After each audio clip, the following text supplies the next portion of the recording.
السلام علیکم ناظرین، میں آفتاب پھامبڑا آپ کو پھامبڑا ٹی وی میں خوش آمدید کہتا ہوں۔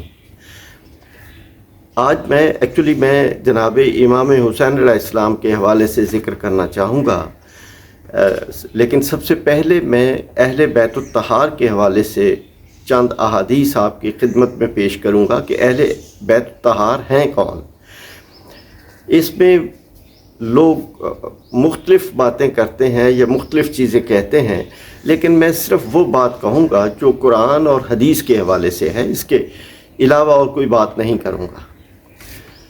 سب سے پہلے حدیث پاک ہے، حضرت سعد بن ابی وقاص سے روایت ہے، جس وقت یہ آیت نازل ہوئی، تعالوا ندعو ابناءنا و ابناءکم، رسول اللہ صلی اللہ علیہ وآلہ وسلم نے حضرت علی علیہ السلام کو، حضرت فاطمہ سلام اللہ علیہ کو، جناب امام حسن علیہ السلام کو اور جناب امام حسین علیہ السلام کو بلایا اور فرمایا، اے اللہ یہ میرے اہل بیت ہیں۔ یعنی انہوں نے اپنی یہ بات کہتے ہوئے اللہ کو بھی گواہ بنایا اور کہا کہ اے اللہ یہ میرے اہل بیت ہیں، مطلب ان کے علاوہ اور کوئی اہل بیت ہے نہیں۔ پھر جناب عائشہ رضی اللہ تعالی عنہا سے روایت ہے کہ نبی صلی اللہ علیہ وآلہ وسلم ایک دن صبح باہر نکلے، آپ صلی اللہ علیہ وآلہ وسلم پر سیاہ منقش بالوں کی کملی تھی۔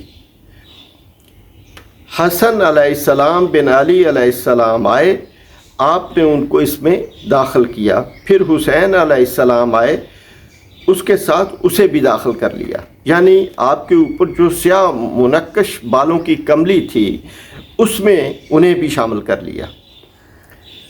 پھر حضرت فاطمہ سلام اللہ علیہ آئیں، ان کو بھی اس میں شامل کر لیا، داخل کر لیا۔ پھر علی علیہ السلام آئے، ان کو بھی اس میں داخل کر لیا۔ پھر فرمایا، اللہ تعالیٰ چاہتا ہے اے اہل بیت تم سے پلیدی دور کر دے اور تم کو پاک کر دے۔ یعنی پھر آپ صلی اللہ علیہ وآلہ وسلم نے اپنے اہل بیت الطہار کے حوالے سے یہ تصدیق کی، یہ بتایا کہ یہ میرے اہل بیت ہیں، اور اللہ سے دعا کی کہ اللہ ان سے پلیدی دور کر دے۔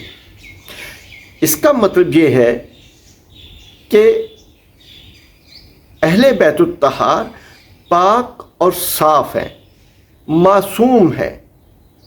اللہ تعالیٰ نے، چونکہ نبی نے دعا کی ہے تو اللہ تعالیٰ نے ان کو پاک صاف معطر کر دیا۔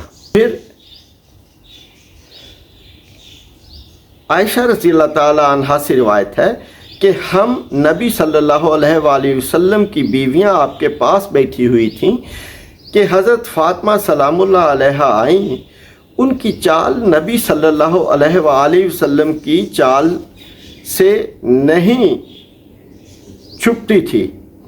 جب آپ صلی اللہ علیہ وآلہ وسلم نے دیکھا، فرمایا میری بیٹی کے لیے کشادہ ہو۔ پھر ان کو بٹھایا، ان کے کان میں چپکے سے بات کی۔ حضرت فاطمہ سلام اللہ علیہ سخت روئیں۔ جب آپ صلی اللہ علیہ وآلہ وسلم نے ان کا غم و حزن دیکھا، دوبارہ اس کے کان میں چپکے سے ایک بات کہی، وہ ہنسنے لگیں۔ جب رسول اللہ صلی اللہ علیہ وآلہ وسلم کھڑے ہو گئے، میں نے حضرت فاطمہ سے پوچھا کہ آپ صلی اللہ علیہ وآلہ وسلم نے چپکے سے تیرے کان میں کیا بات کہی ہے؟ وہ کہنے لگیں، میں رسول اللہ صلی اللہ علیہ وآلہ وسلم کا بھید ظاہر نہیں کروں گی۔ اور جب آپ صلی اللہ علیہ وآلہ وسلم فوت ہو گئے، میں نے، یعنی حضرت عائشہ رضی اللہ تعالی عنہا نے دوبارہ رسول اللہ صلی اللہ علیہ وآلہ وسلم کی اس بات کے حوالے سے پوچھا اور کہا کہ مجھے بتاؤ، تو جناب فاطمہ تو زہرا سلام اللہ علیہ فرمانے لگیں، اب جب کہ آپ صلی اللہ علیہ وآلہ وسلم فوت ہو گئے کوئی بات نہیں ہے۔ پہلی مرتبہ آپ نے مجھے کہا تھا وہ یہ تھا کہ حضرت جبرائیل علیہ السلام ہر سال قرآن پاک کا ایک مرتبہ ورد کرتے ہیں۔ اس سال انہوں نے 2 مرتبہ دور کیا ہے۔ میرا خیال ہے میری اجل آ چکی ہے، یعنی یہ آپ صلی اللہ علیہ وآلہ وسلم کے حوالے سے جناب فاطمہ الزہرا سلام اللہ علیہ بتا رہی تھیں۔ تو اللہ سے ڈرو اور صبر کر، میں تیرے لیے اچھا پیش رو ہوں۔ میں رو پڑی، یعنی جناب فاطمہ الزہرا سلام اللہ علیہ اس بات پہ رو پڑی۔ جب آپ نے میری بے صبری دیکھی، دوسری مرتبہ میرے ساتھ سرگوشی کی، فرمایا اے فاطمہ تو اس بات سے راضی نہیں کہ تو جنتی عورتوں کی سردار ہوگی، اور فرمایا مومنوں کی عورتوں کی سردار ہوگی۔ تو یہ اہل بیت کے درجات ہے، اہل بیت کے رتبے ہیں، اہل بیت الطہار کے یہ مقامات ہیں کہ وہ جنت کے سردار بھی ہیں۔ اور پھر فرمایا جناب رسالت مآب صلی اللہ علیہ وآلہ وسلم کی ایک اور حدیث پاک ہے جو مشکات شریف میں 5877/5 ہے۔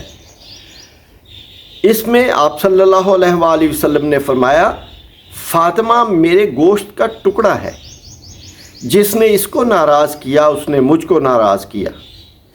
ایک روایت میں ہے کہ جو چیز اس کو کلک میں ڈالتی ہے، یعنی فاطمہ کو کلک میں ڈالتی ہے، وہ مجھ کو یعنی جناب رسول کریم صلی اللہ علیہ وآلہ وسلم کو کلک میں ڈالتی ہے۔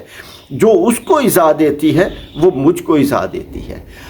اب آپ اندازہ کر سکتے ہیں کہ اگر کسی کافر نے یا کسی بھی انسان نے جناب فاطمہ الزہرا سلام اللہ علیہ کو ایذا دی، ان کو دکھ پہنچایا، تو اس کا مطلب ہے کہ اس نے جناب رسول کریم صلی اللہ علیہ وآلہ وسلم کو ایذا دی اور ان کو دکھ پہنچایا۔ یہ مقام اہل بیت الطہار ہے۔ اگر کربلا میں جناب امام حسین علیہ السلام موجود ہیں تو وہ حق ہے اور وہی سچ ہے، وہی اسلام ہے، وہی دین ہے۔ جو دوسری طرف کھڑے ہیں نہ وہ اسلام ہے، نہ وہ دین ہے، نہ وہ دین کو ریپرزینٹ کر رہے ہیں، وہ کفار کی روایات کو ریپرزینٹ کرتے ہیں۔ جناب امام حسین علیہ السلام کا میدان کربلا میں جانا یا جو آپ کا انہیں دعوت دینا حق کی، یہ بات بہت اہم ہے، یعنی فکر حسین جو ہے اس کے اوپر عمل کرنا چاہیے۔ پھر یہ کہ جناب میں جلدی کر رہا ہوں کہ جناب امام حسین علیہ السلام نے سجدے میں جان دی، اور جان لینے والے بظاہر مسلمان تھے۔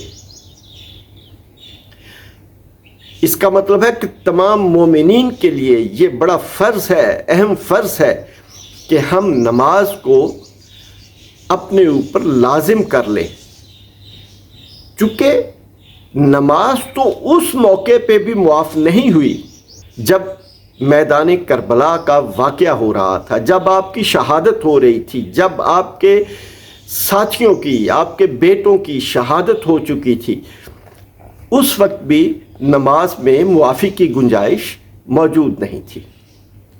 ایک بات میں اکثر اس کا ذکر کرتا ہوں کہ جناب امام جعفر صادق علیہ السلام سے کسی نے پوچھا کہ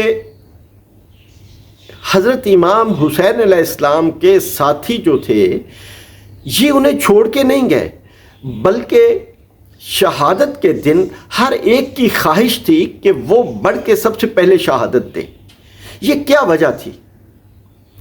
تو امام نے فرمایا کہ ان کے آگے سے پردے ہٹا دیے گئے تھے یا پردے گرا دیے گئے تھے.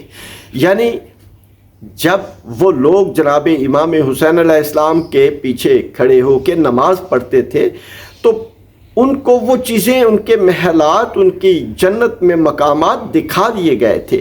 ان کے آگے سے یہ دنیاوی پردے ہٹا دیے گئے تھے، اس لیے وہ بےتاب تھے وہاں جانے کے لیے. آج کے لیے اتنا ہی کافی ہے، اور میں انشاءاللہ کل پھر حاضر ہوں گا، اور یہ لگاتار میں آپ کے ساتھ یہ ویلاگ کرتا رہوں گا. السلام علیکم. یا حسین، امام حسین علیہ السلام زندہ باد.